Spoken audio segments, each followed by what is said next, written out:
భారత్ బియ్యంపై అదనపు సుంకాలు సంకేతాలు ఇస్తున్న ట్రంప్. ద్వైపాక్షిక వాణిజ్య ఒప్పందానికి సంబంధించి భారత్ అమెరికా మధ్య చర్చలు సిద్ధమవుతుండగా మరొక కీలక పరిణామం చోటు చేసుకుంది. భారత్ నుంచి అమెరికాకు దిగుమతి అయ్యే బియ్యంపై అదనపు సుంకాలు విధించే యోచనలో అమెరికా అధ్యక్షుడు డొనాల్డ్ ట్రంప్ ఉన్నట్లు తెలుస్తుంది. చౌకైన విదేశీ వస్తువులు అమెరికా ఉత్పత్తిదారులను ప్రభావితం చేస్తున్నాయని, తీవ్రంగా దెబ్బతీస్తున్నాయనేసి అక్కడ రైతుల నుంచి వచ్చిన ఫిర్యాదుల నేపథ్యంలో ట్రంప్ భారత్ నుంచి దిగుమతి అయ్యే బియ్యానికి అదనపు సుంకాలు విధించే ఆలోచనలో ఉన్నట్టు అక్కడ మీడియాలో కథనాలు వెలువడుతున్నాయి. అమెరికా రైతుల కోసం $12 బిలియన్ బెయిల్అవుట్ ప్యాకేజ్ ప్రారంభానికి వైట్ హౌస్లో రౌండ్ టేబుల్ సమావేశం జరిగింది. ఇందులో పాల్గొన్న ట్రంప్ మాట్లాడుతూ పలు దేశాలు చౌక ధరలకే బియ్యాన్ని అమెరికాకు ఎక్స్పోర్ట్ చేస్తున్నారని, అమెరికాకు డంప్ వస్తున్న వార్తలను తమ ప్రభుత్వం పరిశీలిస్తుందన్నారు.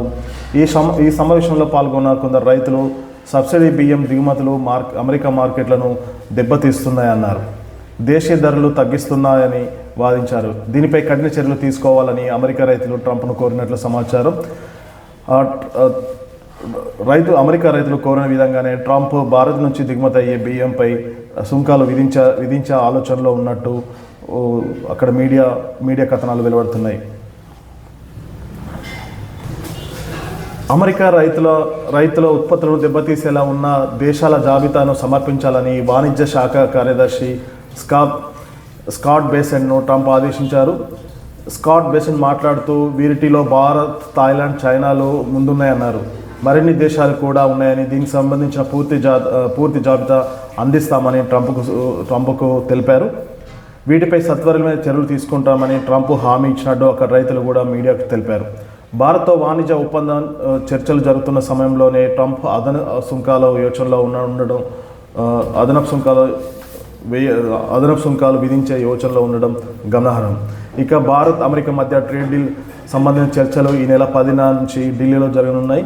ఇందులో పాల్గొనేందుకు అమెరికా డిప్యూటీ వాణిజ్య ప్రతినిధి రిక్స్ ఫిట్జర్ నేతృత్వంలోని ప్రతినిధుల బృందం భారత్లో పర్యటించనున్నారు. ఈ చర్చల్లో భారత్ తరఫున వాణిజ్య కార్యదర్శి రాజేష్ అగర్వాల్ పాల్గొనున్నారు. దీంతో అమెరికా భారత్ మధ్య వాణిజ్య చర్చలో ఒక కొలికి రానున్నట్టు సమాచారం.